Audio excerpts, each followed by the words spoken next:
Muy buenos días en Dios nuestro Señor. El tema de ahora es músculos del abdomen.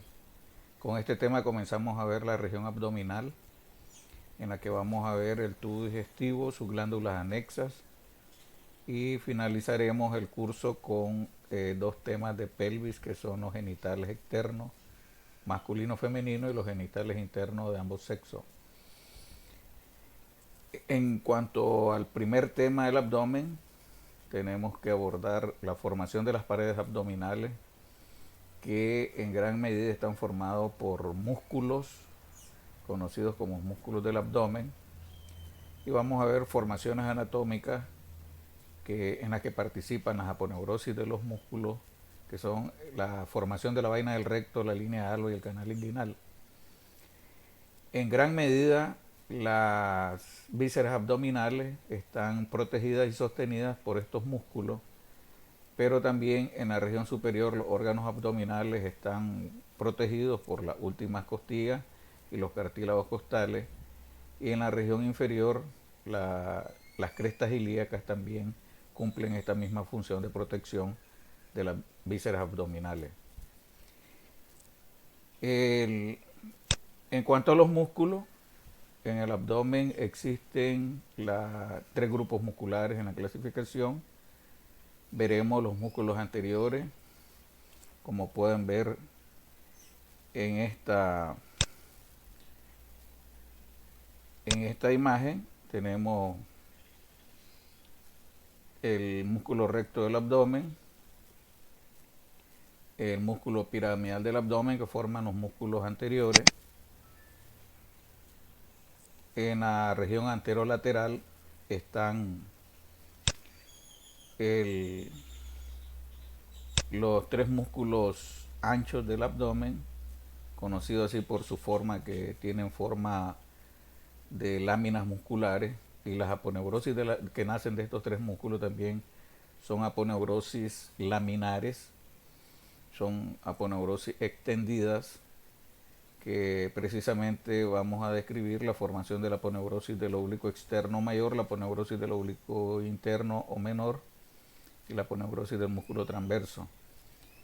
Estas aponeurosis son estructuras de inserción de estos tres músculos. Ciertamente estos músculos están más hacia la región lateral, pero también a través de su aponeurosis se proyectan hacia la pared anterior del abdomen, que cubren a los dos músculos abdominales, que es la formación de la vaina del recto, que cubre tanto al músculo recto anterior del abdomen como al músculo piramidal del abdomen. Por eso el nombre de anterolaterales es muy acertado. También tenemos la descripción de los músculos posteriores del abdomen.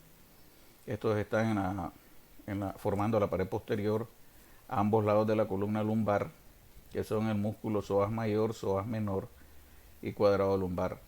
Estos músculos son los que se relacionan con estructuras retroperitoneales unidas a la pared posterior del abdomen, como son el riñón y los ureteres, por mencionar estas estructuras que todos conocemos. Entonces, como es sabido, vamos a mencionar la, las, los aspectos como origen, inserción, acción e inervación de los músculos del abdomen. En esta imagen estamos viendo las formaciones musculares. Esto que tenemos aquí son los músculos de la pared posterior. Esto que vemos aquí arriba, ya lo hemos descrito en el tórax, es el diafragma. Aquí tenemos el cuadrado lumbar, el psoas mayor y el psoas menor, que está por delante de él. Aquí tenemos los músculos anteriores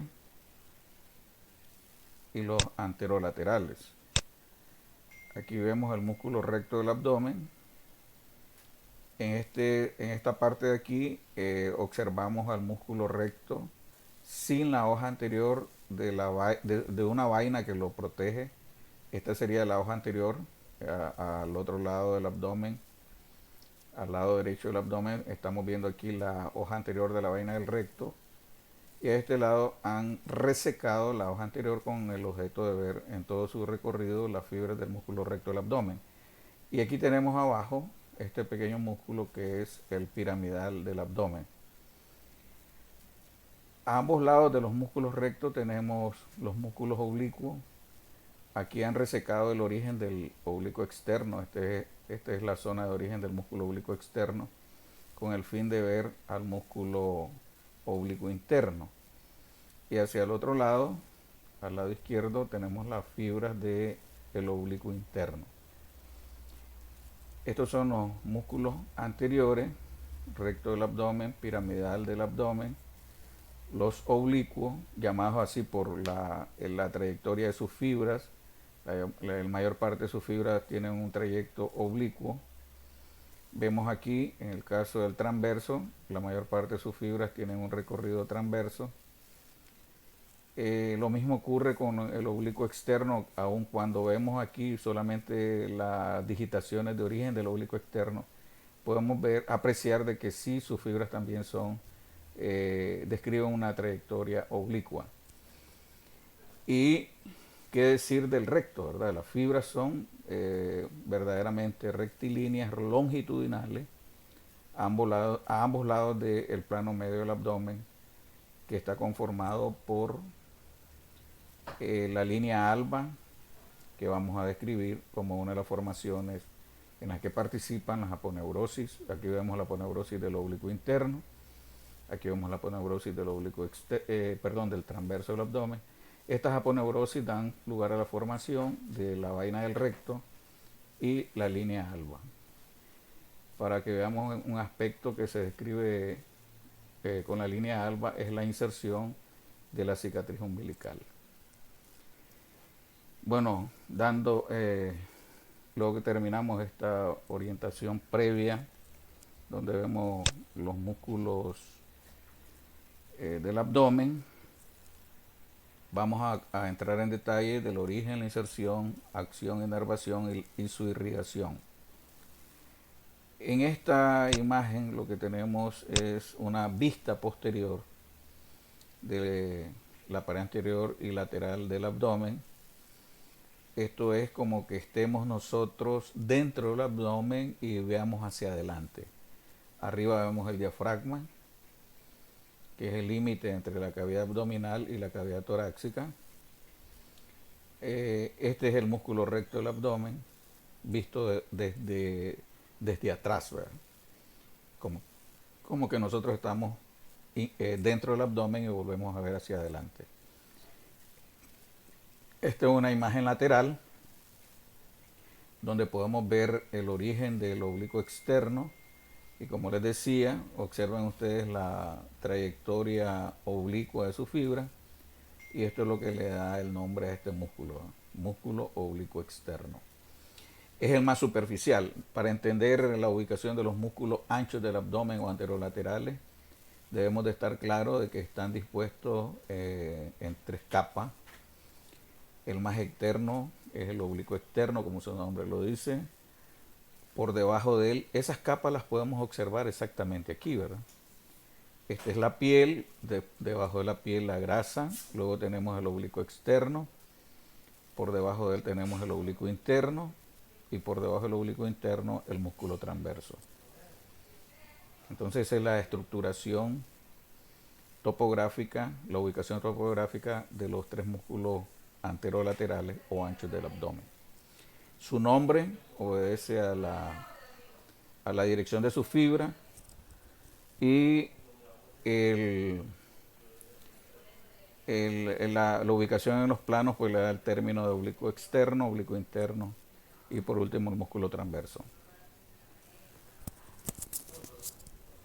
Bueno, vamos a entrar al detalle del origen y la inserción.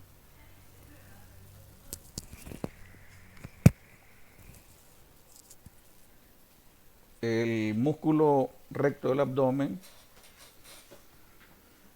tiene como origen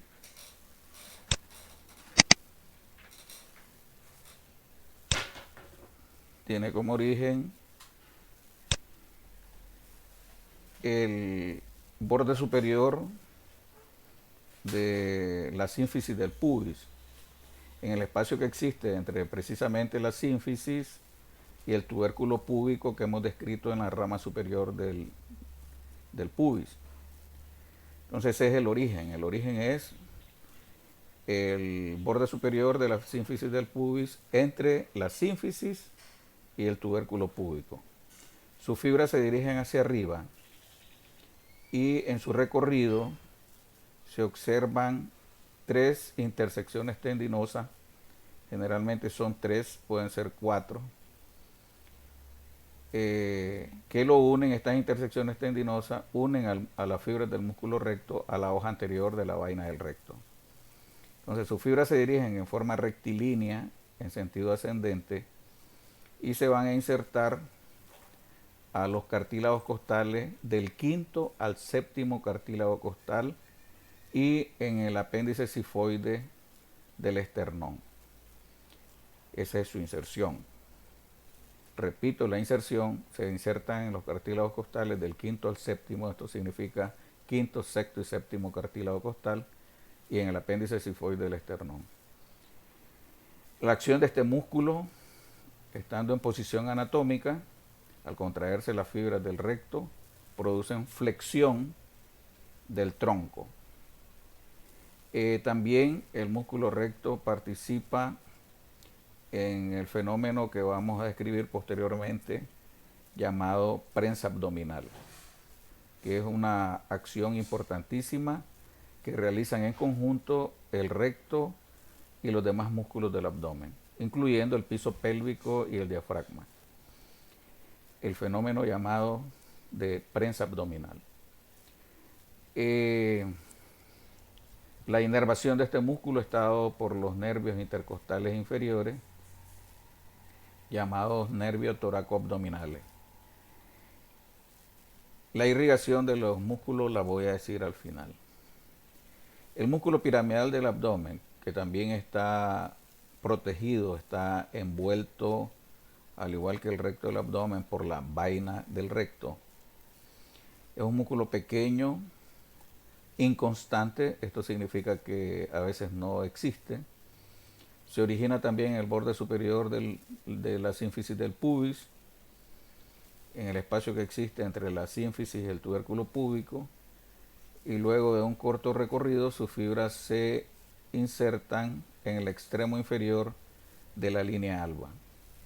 Ya había señalado que en el plano medio del abdomen todo este trayecto se conoce como línea alba, hasta el apéndice sifoide del esternón. Aquí estamos viendo que la inserción de este músculo lo hace en el extremo inferior de la línea alba, que es una formación aponeurótica que se forma a partir de las aponeurosis de los 3 músculos anchos. Posteriormente vamos a describirlo. En cuanto al músculo oblicuo externo, vamos a describir los músculos anterolaterales, conocidos también como músculos anchos del abdomen. El músculo oblicuo externo se encuentra por debajo de la piel y la grasa del abdomen y cubre al músculo oblicuo interno. Aquí vemos el origen, se origina por medio de 8 digitaciones de la cara externa de las 8 últimas costillas. Vemos aquí que estas digitaciones se entrelazan con las digitaciones de origen de este músculo que describimos en el miembro superior, que son las digitaciones del serrato anterior.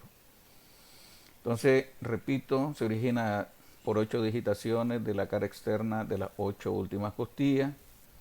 Desde este origen sus fibras se dirigen hacia abajo,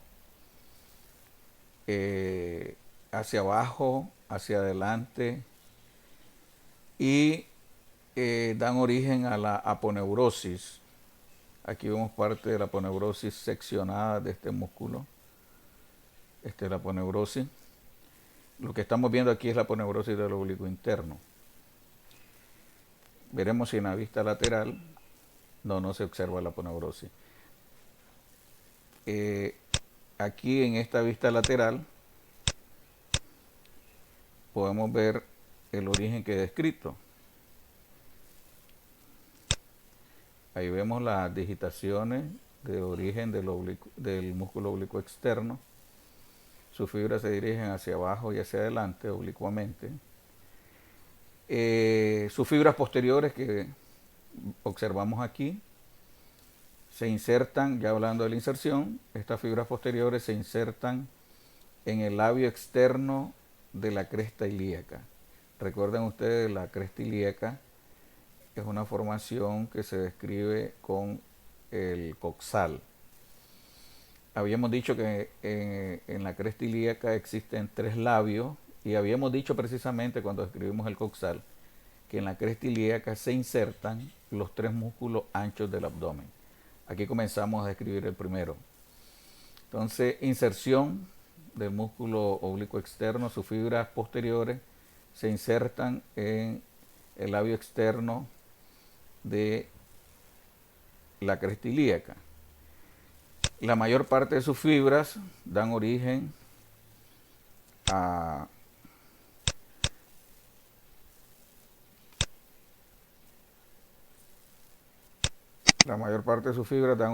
una amplia aponeurosis que su extremo inferior forma este ligamento, que es el ligamento inguinal.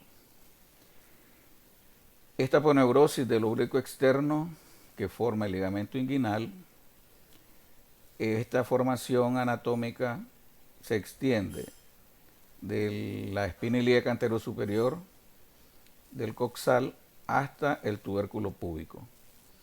Este es el extremo inferior de la aponeurosis del oblicuo externo.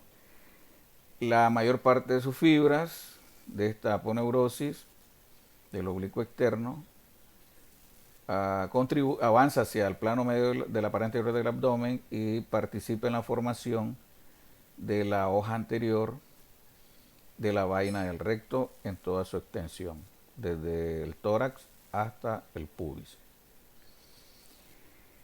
Inervación. Este músculo está inervado, al igual que el recto anterior del abdomen, por los nervios intercostales inferiores o toracoabdominales.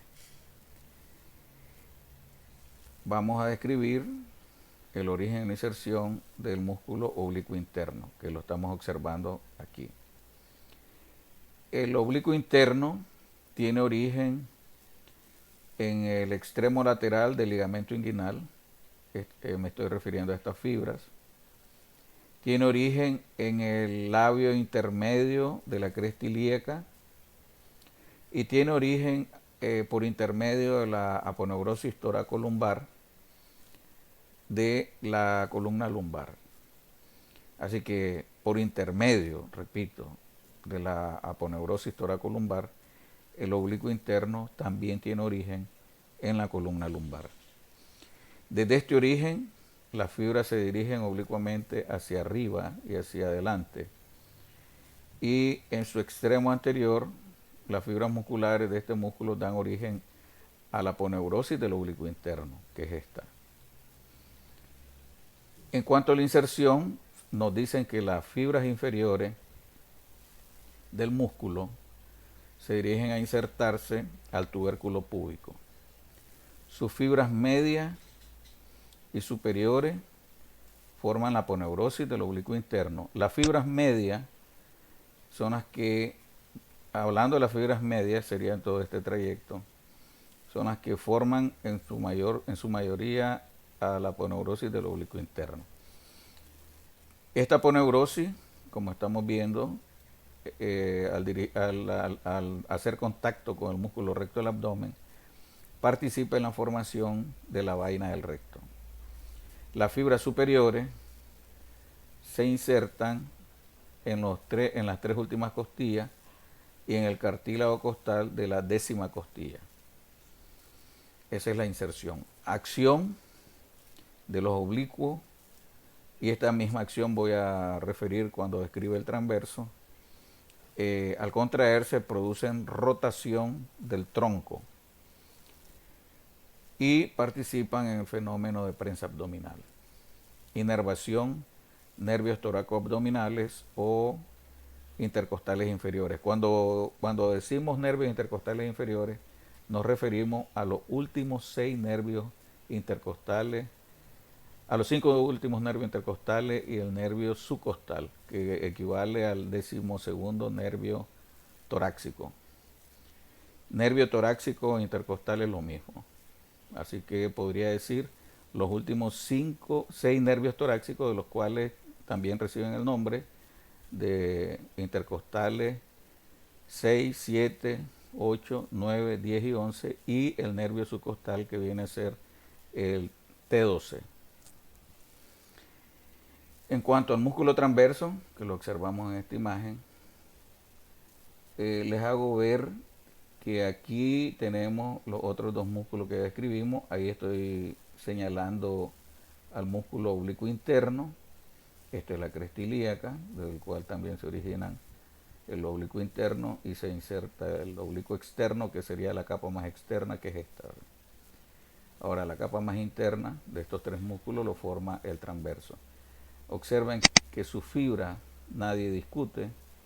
Sus fibras tienen un recorrido transverso y en su extremo anterior forman la aponeurosis del músculo transverso.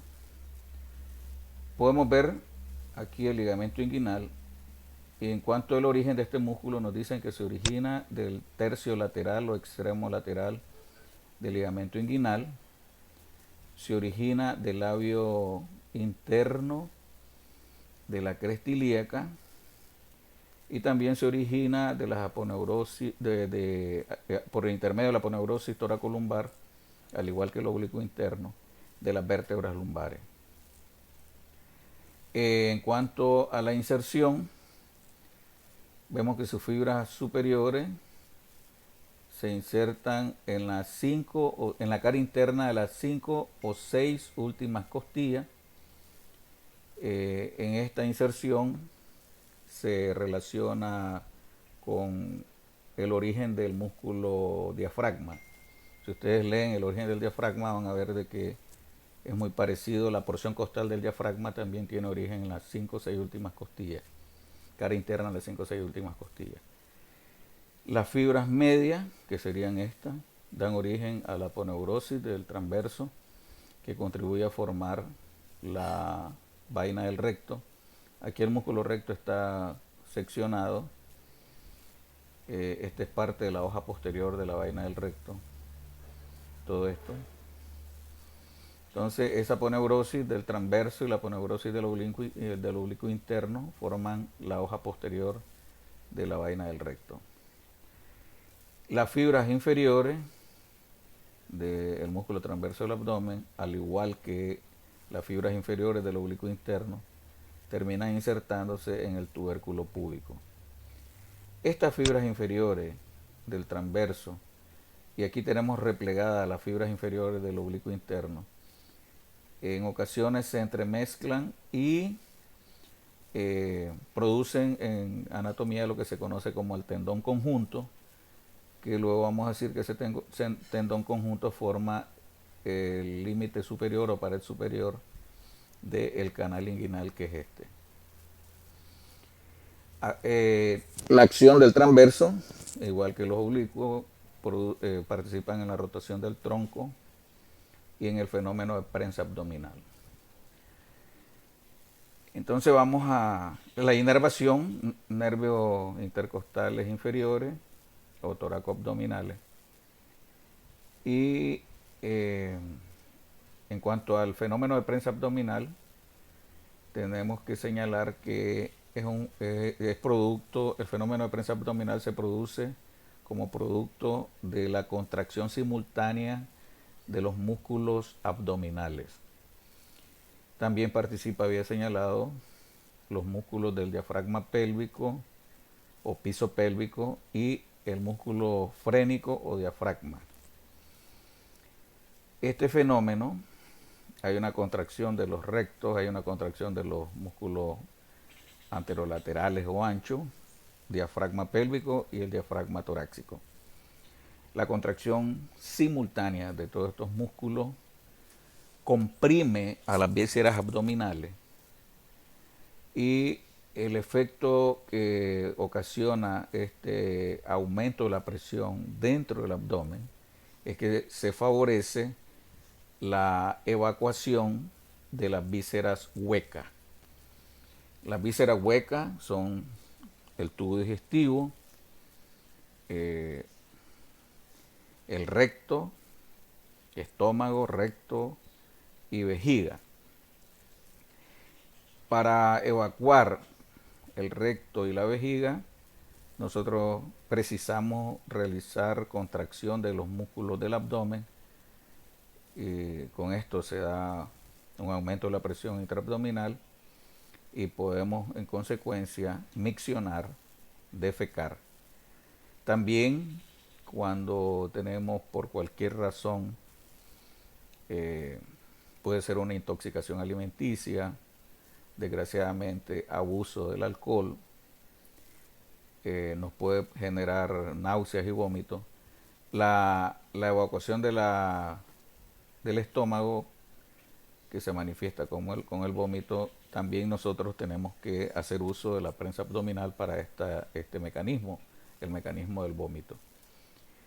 También actúa la prensa abdominal al toser y es muy útil la prensa abdominal durante el trabajo de parto. Cuando un obstetra le pide a la mujer ya en el periodo de expulsión del producto de la concepción, le pide que puje, lo que le está diciendo en palabras científicas: señora, use su prensa abdominal, que equivale a decir puje. Esto favorece la expulsión de ese nuevo ser cuando tenemos la dicha de ver crecer nuestra familia.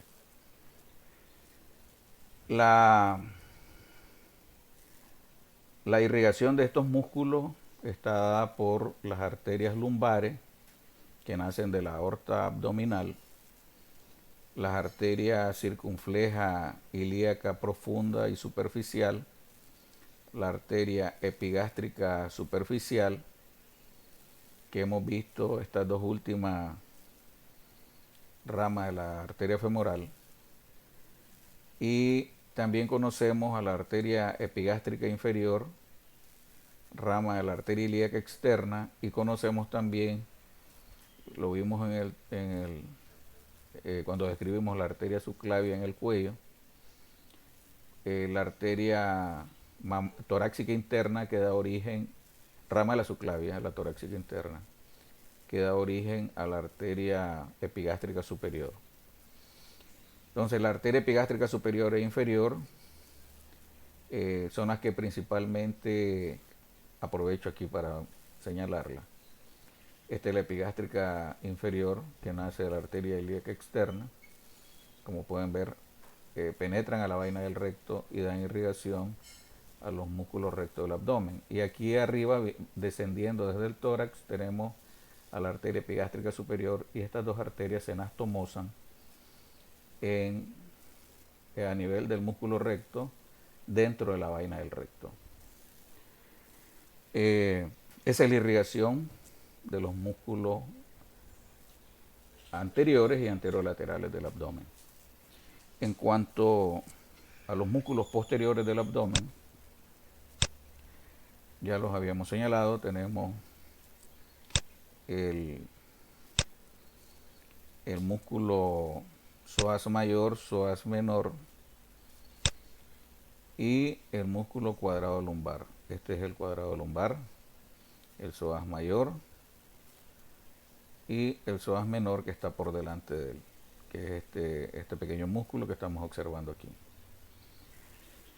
El origen del psoas mayor lo podemos ver claramente en esta imagen. Se origina de los cuerpos vertebrales de las vértebras lumbares, aquí lo estamos observando. Se origina de todas las vértebras lumbares, las cuales son 5. Se origina también de los procesos transversos de dichas vértebras. Sus fibras se dirigen hacia abajo y lateralmente. A su tendón de inserción se une el tendón de inserción de este músculo, que es el ilíaco, llamado así porque se origina en la fosa ilíaca del coxal, y juntos forman, al unirse, juntos sus tendones de inserción forman un solo tendón. El tendón de inserción del psoas mayor y el tendón de inserción del ilíaco forman el músculo psoas ilíaco o iliosoas, que termina insertándose, como lo hemos descrito, en el fémur, termina insertándose en el fémur. Este músculo psoas ilíaco los invito a que lo revisen en la descripción de los músculos anteriores del muslo que ya ustedes han estudiado. Este músculo, su acción es, el psoas ilíaco es el principal flexor del muslo sobre el abdomen. El psoas mayor como tal está inervado, al igual que el psoas menor, por fibras nerviosas que nacen directamente del plexo lumbar. El psoas menor se origina del cuerpo vertebral de la última vértebra torácica o de la primera vértebra lumbar. Puede ser de cualquiera de estas dos vértebras. Sus fibras se dirigen hacia abajo, dando lugar a la formación a su tendón de inserción, que como vemos termina insertándose en la línea arqueada o línea innominada del coxal.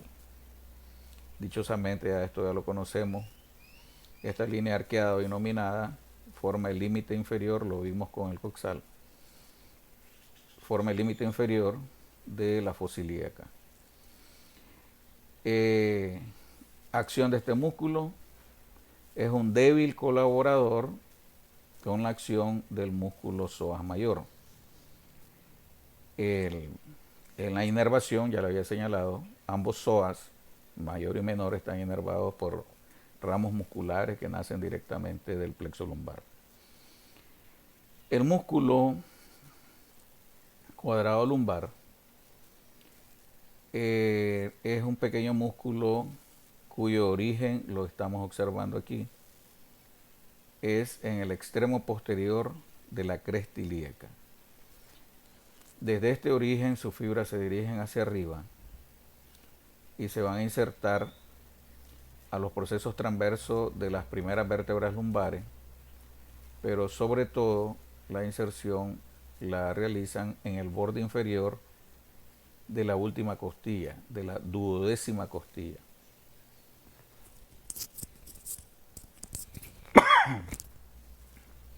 Acción: cuando se contrae este músculo,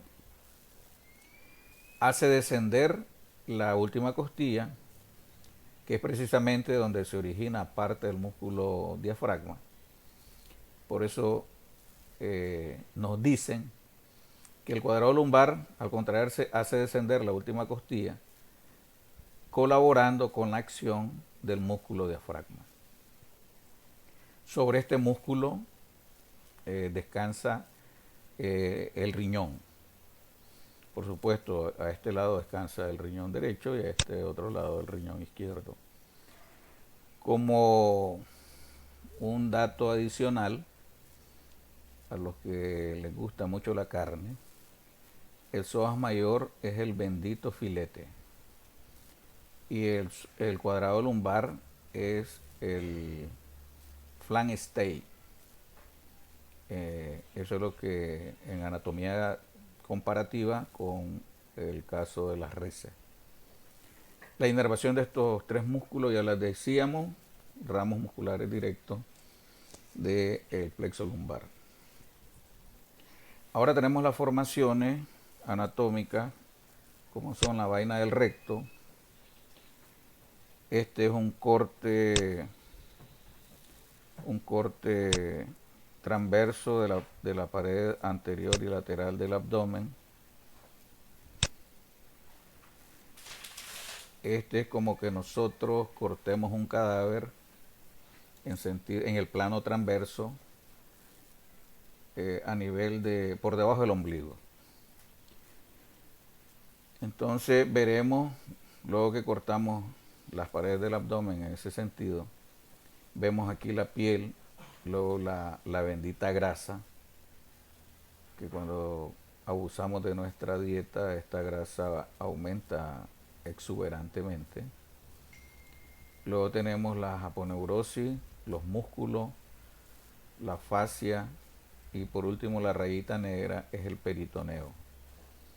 Aquí tendríamos en este espacio los intestinos, la cavidad abdominal, ¿verdad?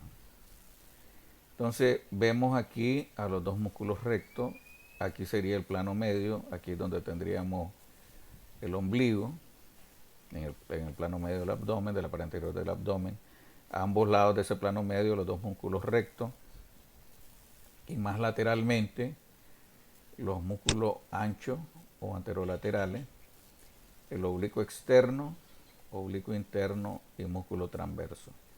Observemos que en el extremo anterior las fibras musculares de estos tres músculos dan origen cada uno a una aponeurosis.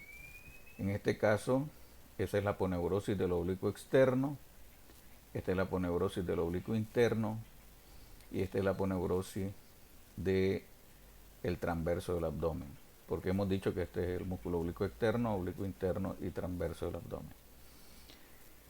Esto es lo que ocurre por debajo del nivel del ombligo. Las tres aponeurosis se unen y forman la hoja anterior de la vaina del recto que cubre el recto. Las aponeurosis de ambos lados, ¿verdad? Aquí tendríamos los tres músculos anchos del lado derecho del abdomen y los tres músculos anchos del lado izquierdo. Vemos aquí que tanto las aponeurosis del lado derecho y las del lado izquierdo se fusionan en el plano medio del abdomen y dan lugar a la formación de la línea alba. Así que el concepto con el que deben de quedar ustedes es que las aponeurosis de los tres músculos anchos dan lugar a la formación de la vaina del recto y de la línea alba, que es la que estoy señalando en ese momento. La línea alba se define como una formación aponeurótica formada por las aponeurosis de los tres músculos anchos de ambos lados, insisto. Ocupa el plano medio de la pared anterior del abdomen y se extiende desde el apéndice cifoide hasta la sínfisis del pubis.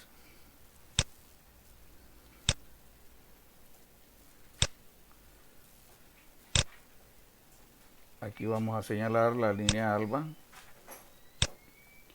La línea alba, luego que las aponeurosis forman esta vaina, avanzan hacia el plano medio y se entrecruzan y forman la línea alba, que significa línea blanca, por estar poco vascularizada. El color en un paciente cuando se opera es bastante blanco nacarado. Eso es lo que le da el nombre de línea alba o línea blanca. Alba significa blanca. Vemos que esa línea alba efectivamente se extiende desde la apéndice cifoide del esternón hasta la sínfisis del pubis. Más o menos en el plano medio de en el punto medio de la línea alba se encuentra implantada la cicatriz umbilical. Así que vemos aquí la hoja anterior de la vaina del recto. En esta otra imagen tenemos la hoja posterior de la vaina del recto, que se proyecta incluso por detrás del músculo y va hacia arriba. Aquí nos han dejado una muestra de la hoja anterior, que es esta misma. Esto es parte de la hoja anterior de la vaina del recto, esto es parte de la hoja posterior y la línea alba, desde el apéndice cifoide hasta la sínfisis del pubis. Si ustedes ven esto de hoja anterior a hoja posterior, quedamos más claro aquí.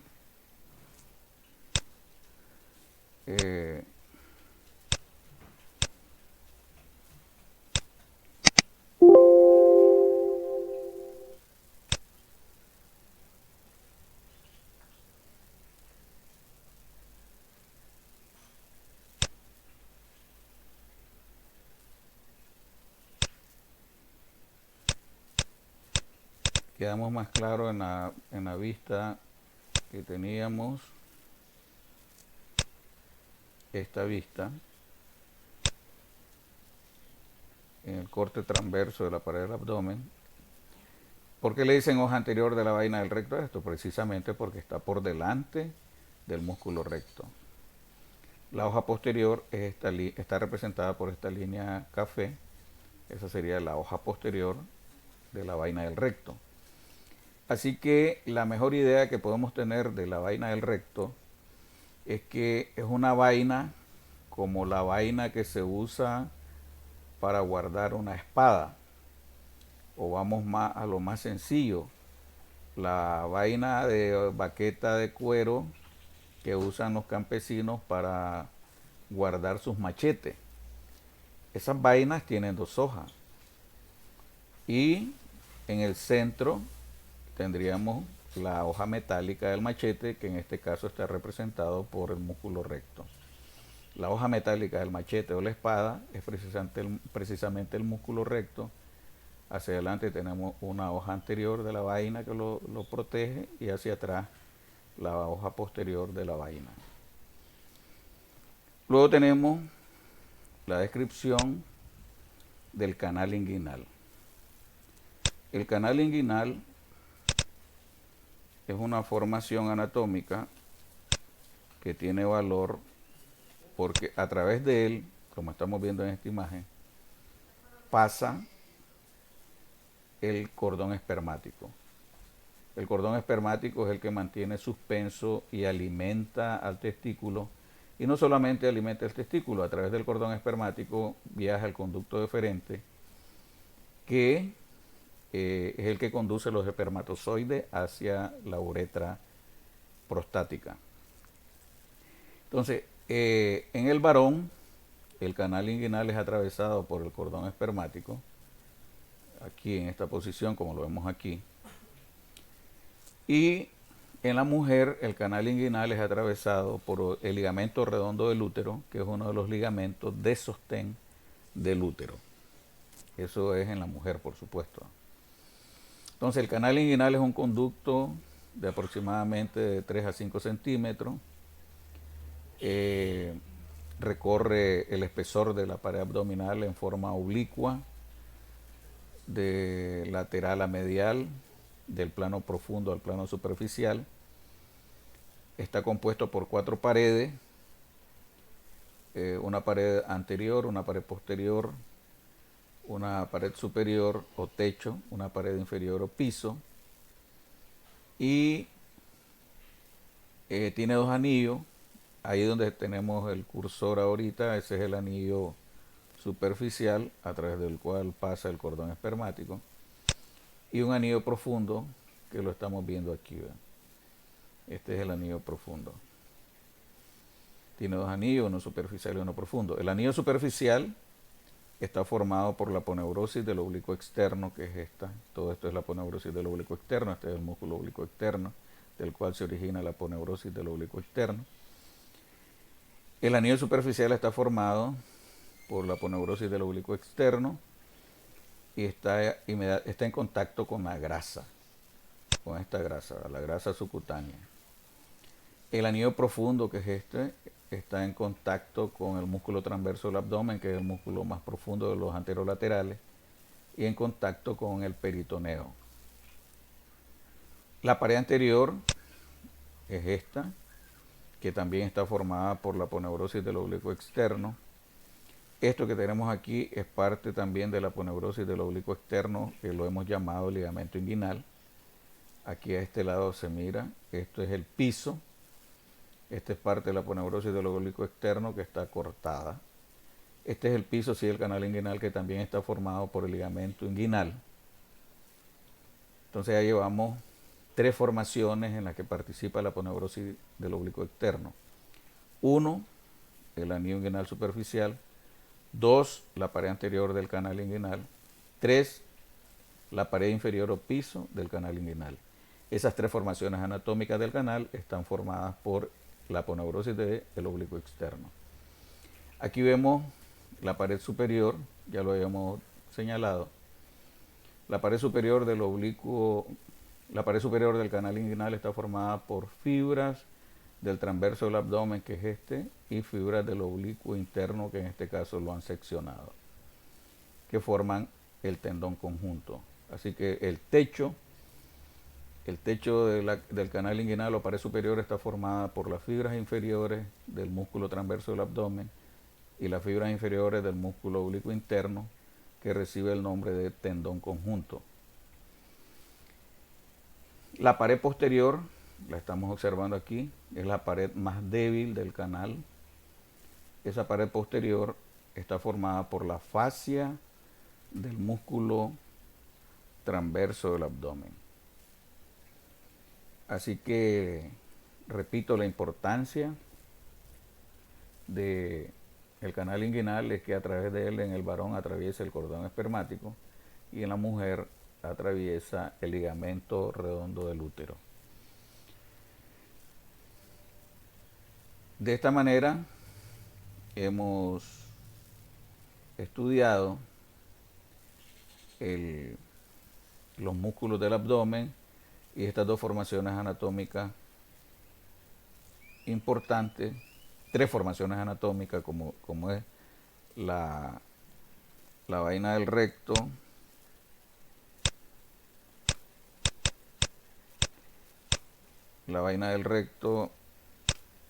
la línea alba y el canal inguinal, que aprovecho aquí para señalar. Esta es la línea alba, la hoja anterior de la vaina del recto, a ambos lados de la línea alba, y el canal inguinal.